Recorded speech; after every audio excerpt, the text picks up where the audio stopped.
Hello बच्चों, let's see this question and the question says चार statements हमें given है। चार स्टेटमेंट में बताना है कौन सा स्टेटमेंट फॉल्स है, कौन सा ट्रू है और उसके अकॉर्डिंग हमें ऑप्शंस चूज करने हैं। Statement 1, Bohr model is applicable for Be2 plus ion. ये बिल्कुल गलत है। बोहर मॉडल जो है वो एप्लीकेबल होता है हाइड्रोजन एटम या फिर हाइड्रोजन लाइक स्पीशीज के लिए, hydrogen atom and hydrogen like species के लिए।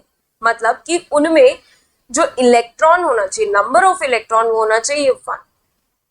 बेरिलियम +2 स्टेट में जो नंबर ऑफ इलेक्ट्रॉन इसमें प्रेजेंट होते हैं वो प्रेजेंट होते हैं 2। तो ये हाइड्रोजन लाइक स्पीशी भी नहीं हुई, तो स्टेटमेंट 1 तो हमारा इनकरेक्ट है, तो यानी कि ये फॉल्स है।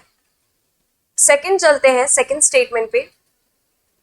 Total energy coming out of any light source is integral multiple of energy of one photon। बिल्कुल सही बात है। जो टोटल एनर्जी होती है E जो होती है वो होती है NH के बराबर।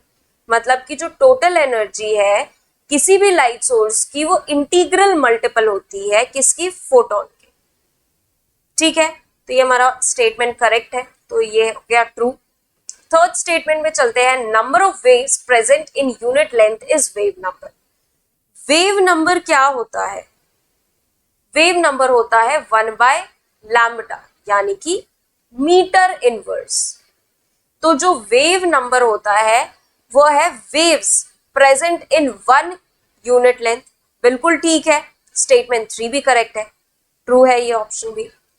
चार्ज बाय मास का जो रेशियो होता है कैथोड रे एक्सपेरिमेंट के वो इंडिपेंडेंट होता है नेचर ऑफ गैस के। बिल्कुल सही बात है, वो नेचर ऑफ गैस के इंडिपेंडेंट होता है। वो बस चार्ज पे और मास पर डिपेंड करता है कि कितनी चार्ज, कितना यूनिट चार्ज है और कितना यूनिट मास है, उस पर वो एक्सपेरिमेंट डिपेंड करता है। तो ये भी ऑप्शन करेक्ट है, ये भी ट्रू है।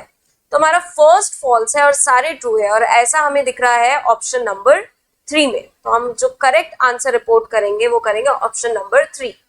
सो I hope all of you understand very well. Thank you and best of luck.